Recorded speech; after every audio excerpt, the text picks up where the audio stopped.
ప్రజల తలరాతలు మార్చే నాయకుడు చంద్రబాబు అయితే తలకాయలు తీసే వ్యక్తి జగన్ అని మంత్రి నిమ్మల రామానాయుడు అన్నారు. తిరుపతి నియోజకవర్గంలో నిర్వహించిన సుపరిపాలనలో తొలి అడుగు కార్యక్రమంలో మంత్రి నిమ్మల పాల్గొన్నారు. నాయకుడు అంటే రక్షించేలా ఉండాలి కానీ జగన్లా చంపే విధంగా ఉండకూడదని వ్యాఖ్యానించారు.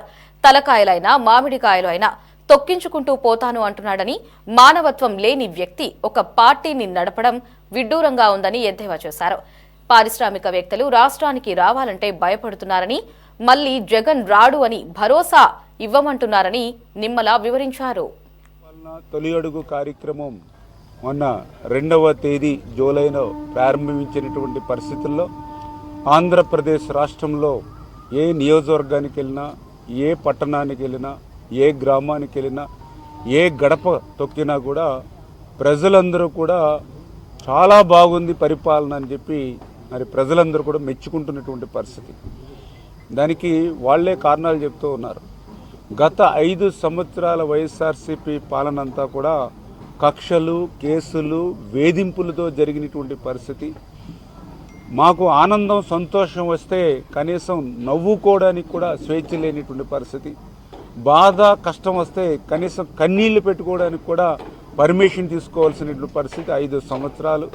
అటువంటి పాలన నుంచి విముక్తులై, అంటే ఆ రోజు 1947లో ఈ దేశానికి స్వతంత్రం ఏ రకంగా అయితే లభించిందో ఆ రకంగా ఆంధ్రప్రదేశ్ రాష్ట్రానికి వైఎస్ఆర్సీపీ రాక్షస పాలన నుంచి విముక్తి కలిగింది అని చెప్పి ప్రజలందరూ కూడా మరి ఆనందం, సంతోషం ఈ సంవత్సర పాలనలో వ్యక్తం చేస్తున్నటువంటి పరిస్థితి అని చెప్పి ముందుగా మీ అందరికీ కూడా తెలియజేసుకుంటూ ఉన్నా. అందులో భాగంగానే ఈవేళ అభివృద్ధి, సంక్షేమం. ఎందుకంటే ఈరోజు చెప్తూ ఉన్నారు, మేము గడప గడపకి వెళ్ళినప్పుడు పింఛన్లు గతంలో మాకు 200 రూపాయలు పింఛన్ 2000 రూపాయలు పెంచింది చంద్రబాబు నాయుడు గారు.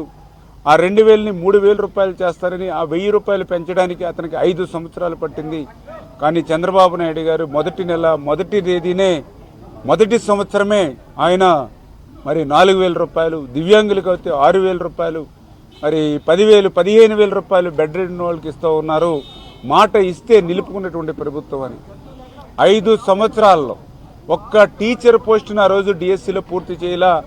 ఈరోజు ఈ ప్రభుత్వం వచ్చిన మొదటి సంవత్సరంలోనే 16,500 టీచర్ల పోస్టును భర్తీ చేసి మా పిల్లలకి మంచి విద్యను నేర్పుతూ ఉన్నారు. అంతకంటే ఆనందం ఏముందని చెప్తున్నటువంటి పరిస్థితి. గతంలో ఒక గ్యాస్ సిలిండర్ కొనుక్కోవాలని అంటే 1000-1200 వెచ్చించవలసేది. ఈరోజు మాకు సంవత్సరానికి ప్రతి 4 నెలలకి ఒక గ్యాస్ సిలిండర్ ఫ్రీగా మాకు ప్రభుత్వం ఇస్తుందని మహిళలు ఆనందంగా, సంతోషంగా చెప్తున్నటువంటి పరిస్థితి. ఈవేళ ఒక పట్టణానికో, ఒక నగరానికో వస్తే ఒక 5 రూపాయలకే ఉదయం అల్పాహారం, 5 రూపాయలకి మధ్యాహ్నం, 5 రూపాయలకి సాయంత్రం, 15 రూపాయలు పెడితే రోజంతా కూడా పేదవాడు కడుపు నింపుకునేటువంటి అన్నా క్యాంటీన్ని ఆ రోజు జగన్మోహన్ రెడ్డి మొదటి సంవత్సరమే రద్దు చేస్తే ఈయన మొదటి సంవత్సరం అన్నా క్యాంటీన్లు పెట్టి మళ్ళీ 2,50,000 పైబడి రోజుకి పేదల కడుపు ఒక ప్రభుత్వం 5 రూపాయలకి ఏ వస్తుందన్న కనీసం డిస్పోజల్ ప్లేట్ కూడా రాదు. అటువంటిది మాకు 5 రూపాయలకి కడుపు నింపుతున్నారని వేరొక పక్క భవన కార్మికులు వీళ్ళందరూ కూడా ఆనందం, సంతోషం వ్యక్తం చేస్తున్నటువంటి పరిస్థితి.